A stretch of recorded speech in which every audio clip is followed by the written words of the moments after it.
Hey guys, I wanted to take you through today some pretty crazy phenomena when it comes through looking at things where we think we see something, but it's actually something else when it comes to some odd structures and the fact that we may very well have been brainwashed our entire lives about subject matter to keep us blinded to the truth.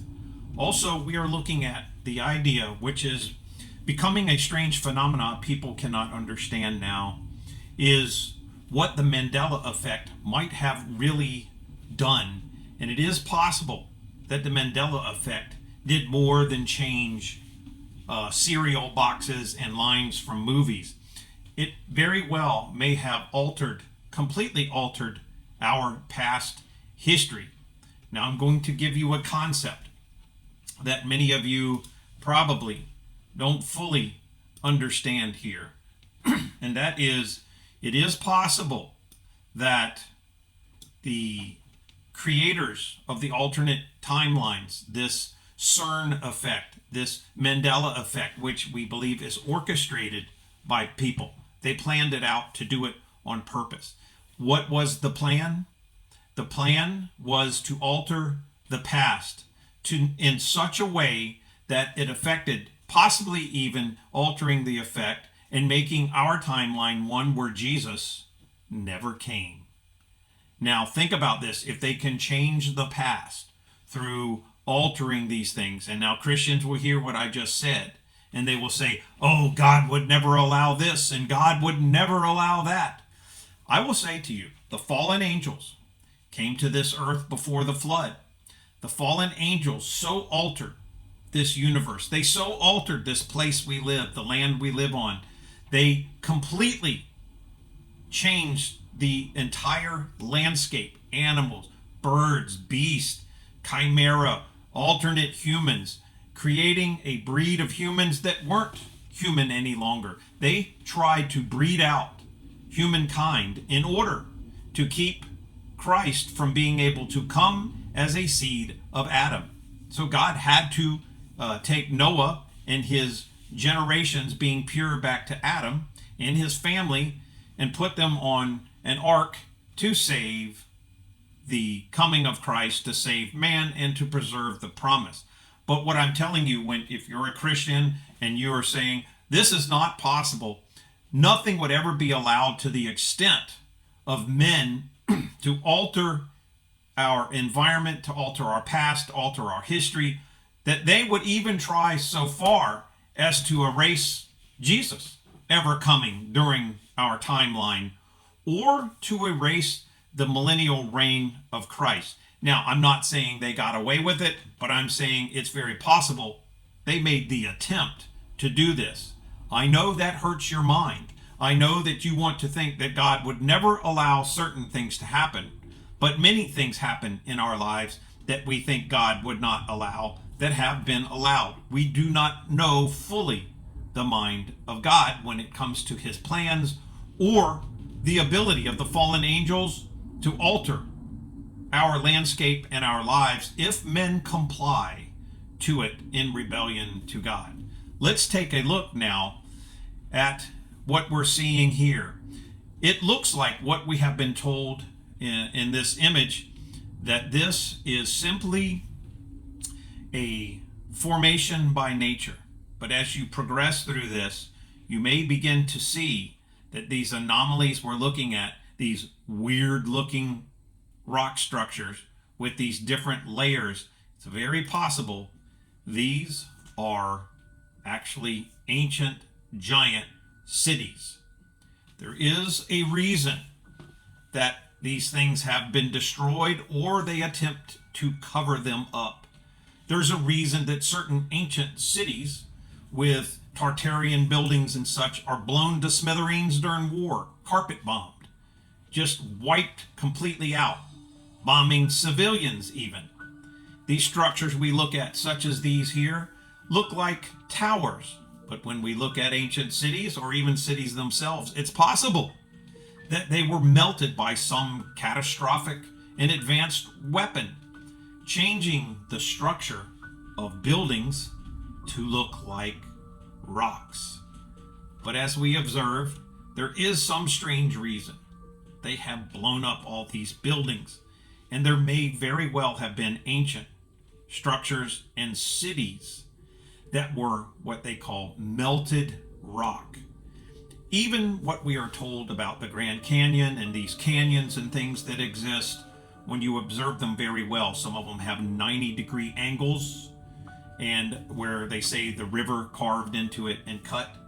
We know that rivers and natural structures do not form 90-degree angles. As we observe the Grand Canyon, it is very possible that that place, in and of itself, was a giant strip mine at one time, because it is identical to a strip mine. As we look at these ancient, distant buildings or these ancient, distant structures, they look like tree stumps, some of them, or they look like melted cities. Where we delve into this, we see that unless we are completely duped in our ideas and do not have deductive reasoning, when we look at these and our eye sees a city, a real city, standing next to these structures, we can begin to see how it looks like something devastated our past, but there's no record of it. Why don't we have record other than the book of Enoch and perhaps even the Indian Vedas, where the book of Enoch talks about the angels laboring at the lofty trees? Now, we know if giants existed, some of them 40, 100, 200 feet tall or more, it's very possible that the trees and the structures themselves became gigantic. When we look at the Indian Vedas, it talks about Vimana and flying craft. And then it talks about odd things like weapons that were able to destroy entire cities. It is very strange that it talks about flying craft and nuclear types of devices able to destroy and melt things like glass. Even the Bible talks about that there would be a destruction that would melt the mountains and melt them like wax. It is bizarre that when we look at these structures now, that it is possible that the timeline we have been told about the events of the Bible, or the things that supposedly took place, and we are told that they are future events to occur, if we believe in the millennial reign of Christ and that Jesus told the truth, that he was coming back in the people's lifetime that stood before him. And in the book of Revelation, it says that Jesus is coming quickly. We can deduct that quickly does not mean 2,000 years or more. Why do we say this? Because the Bible wasn't written, the books that we are talking about weren't written so that God could have code language for himself, or that it was meant to deceive the readers in itself. They were written in ways to deceive the unbelievers in certain code language. But when it talks about Jesus coming quickly, it was simplified language for us to understand. When Jesus looked at them and said, "Behold, some of you standing here will not taste death before you see the return of the Son of Man." Now, if Jesus returned and the millennial reign took place, then these people, these Satanists, these fallen angels, have a difficult problem, because people were beginning to figure this out, beginning to discover the past that was hidden. It is very possible that this Mandela effect that took place was because of man-made phenomena. In other words, we're looking at a time vortex, an alteration in quantum physics. We know this can take place. We know this can take place from physicists themselves explaining it to us. So if CERN and the other places like CERN that we are not taught about began firing up their equipment to alter time. It's possible that when we look back at the mud flood and we find these flooded buildings and these structures now in the cities we live in, buried in 40 feet of mud, with the windows and doors in the old street being below the surface level now. As we look at those, we know we are dealing with a very strange phenomena indeed, such as what caused that to happen. We don't know what caused that to happen. But we are investigating this with a lot of wisdom at this time. Look at this building you're looking at here. And these buildings, why were they bombed to such destruction? Why was it a mission to bomb some cities and skip others? It is a phenomenon in itself. The ancient structures, even the structures that were destroyed, they say, by fire, such as in Chicago, where they have had the World's Fair, and some of the buildings are still standing, but they told us they were temporary. But the buildings, as you examine them to this day, were not temporary. They were very much not temporary. Why did they have all the world come to these fairs and these beautiful places to experience it and then tear it down? It was a narrative to let them see it one last time and then destroy it all and then lie to us, to destroy buildings like this one. Look at the architecture. It would be too expensive for us to construct such things now. We don't have engineers or architects who understand how to design all of this. Instead, we get brutalism architecture. My friends, we have buildings like this. This is a circuit board on one side. And then as we look at the floor of the cathedral, it is also a circuit board. How did people hundreds and hundreds of years ago know how to create an entire building that was a circuit board? We don't know how to do that now. So that an entire city might resonate with a certain frequency for a purpose. Maybe healing, maybe connection with God, maybe speaking with each other telepathically. We don't know. We do know that what it would cost to build such buildings and structures with such beauty that would inspire us to do great and mighty things has been destroyed and replaced with things that are simple and square and ugly and drab. Just as they tore down all the bells, took all the bells down that would ring at specific frequencies that possibly vibrated these buildings, that would help us heal or relax, or the resonating frequencies would help us think and discover and become more intelligent, perhaps live longer. We believe that the hidden history of the past is such an oddity. It should be the number one focus as to what is happening now.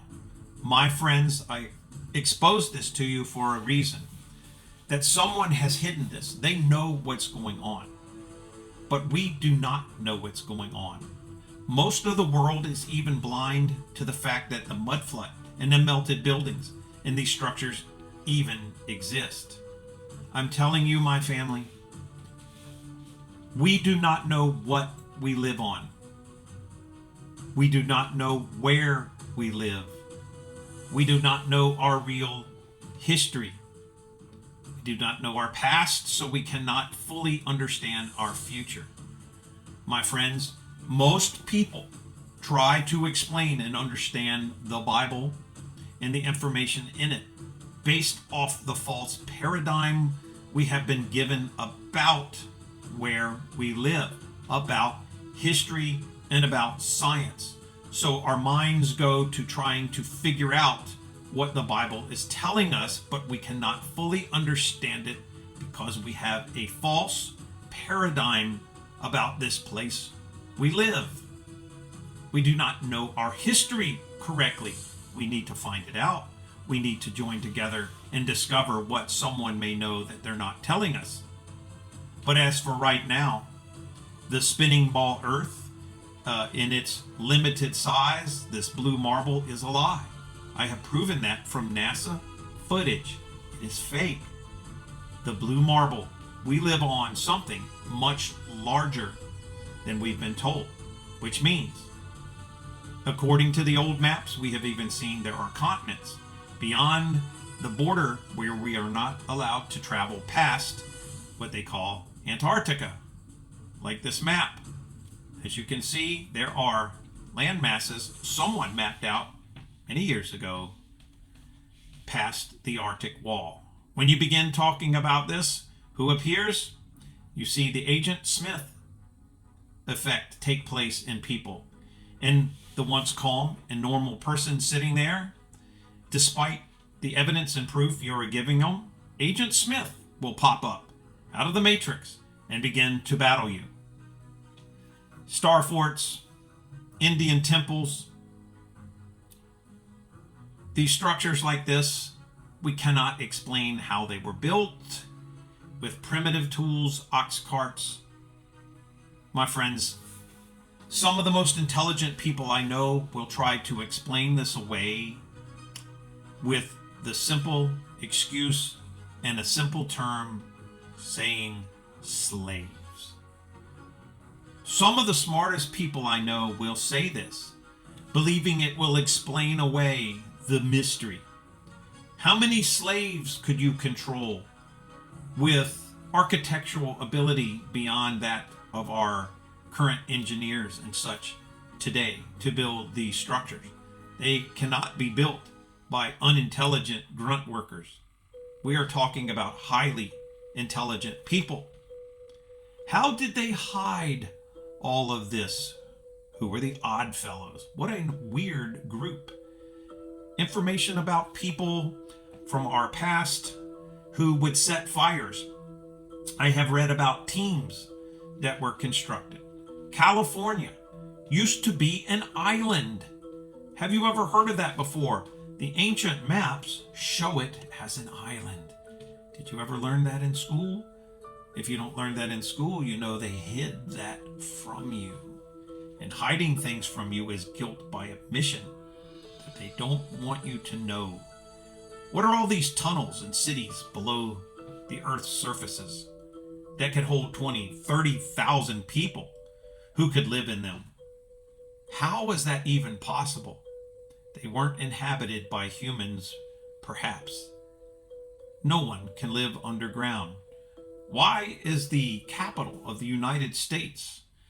Why does it have an entire building beneath it? Do you believe that in the 1780s they dug this out with shovels? It would have took years and years just to dig this structure out. You can see the height of it. We have been told incredible lies. We believe that this structure was here long before the settlers got here, and the lower portion of this building was buried, and they simply came along and wrote false history for us and claimed that that building was theirs all along.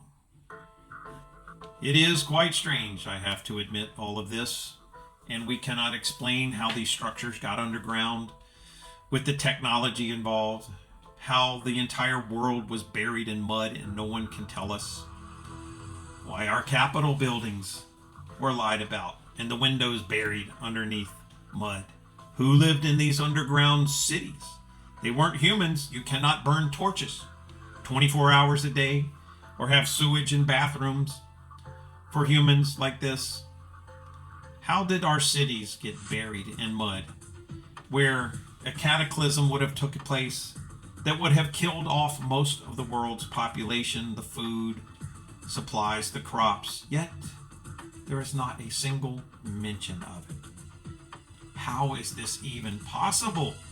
There is no explaining this away just to make you feel comfortable in your intelligence. How did these structures get buried? And how dare people stick a plaque on the side of the wall and say it was founded in 1878 and lie to us instead of saying we found this building. Look at the depth of the mud. This cataclysm that took place in our world was one of the greatest events. Was it the actual flood of Noah that happened in a timeline much different than we've been told? Look at these images that you see of hidden and subliminal things. Stuff can be hidden from you by these deceivers, where you look at something and it looks like one thing, but it's actually something else. You've looked at these streets, you've looked at buildings, you've looked at rock formations, you've looked at things like hand symbols in movies, and they've hidden it right in front of you. They have deceived you by telling you a false story, by preemptive programming, by telling you something before you actually see it or perceive it for yourself when you're a child, so that later in life, when you do look at it or investigate it, you think you actually have the answer. But what you have, just like all of our money we used to carry around, was predictive programming, talisman, false information, energy, and deception. Someone, a small, tiny group of people, have known this for many, many years. And now the deception is being revealed to the world. But what we do with it, from the discovery that castles were not built with bow and arrow technology, with ox carts, they couldn't even move enough rocks with millions of slaves to build these things. Our world is a deception that we are going to have to join together to learn more about, to discover what's going on, and to put the pieces together finally. All of us deserve to know the truth about the world we live in. There were giants and giant trees. There were structures that existed, possibly even fallen angels and angels living here. There were buildings built with doorways 40, 50 feet high and doorknobs that are 20 feet high for giant people to come in and out of. It wasn't us, unless before the flood we were much larger. My friend, it is time for us to join together in investigating this and freeing ourselves from the censorship of the lies they have used to deceive us. As you look at this here, these buildings, they told us they were temporary, just for a world's fair. I believe they absolutely have lied to us about this. No one could build these buildings, these structures, the artwork, the foundations, the waterways, just for a theme park. Imagine building Disney World just to tear it down in 2 years. That is a ridiculous concept. And these places, the magnificence of them far outweigh anything you would find in a theme park. My friends, I'm going to ask you, I'm going to have a short introduction video after this for you to watch about something called the Truth Council that we have formed. It's brand new, and it is a discussion, family, and learning platform where we reveal all of these secrets. We discuss this as a family without trolls, without censorship, and we begin to learn what is actually going on in our world. It is up to us to expose these things and figure out the lies that they have been teaching us and the future that they have planned for us that we are seeing does not seem like a very good one. So, my friends, as you can see this building here in front of you and these structures, this was not a temporary place built out of plaster of Paris or whatever ridiculous notion they have given us. As we know, if we've ever built anything in high school or used art stuff or plaster of Paris, it would have simply melted away when it rained. We are not in 5th grade anymore or stupid. Join us at the Truth Council. Help us fund this mission and produce more videos, understanding, and help save our conservative and Christian nations from whatever it is, this dark and evil force trying to control the minds, health, and lives of each of us. So, I'm Dan Collier for the Sons of Light. I ask you, if you want to be part of something bigger, come join us at the Truth Council. I'll leave a link in the description below or in the comments. You're going to love this group. It is people already who have joined from around the world, from Wales to Australia to Canada to Texas. Join us, guys. You're going to love this group. We'll see you soon. For years, we have been on the front lines fighting, marching into battle against this deep state, sifting through the rubble of our once great conservative Christian nations, fighting all-out censorship from the radical left. And now we're bringing in the heavy equipment to rain down fire from heaven.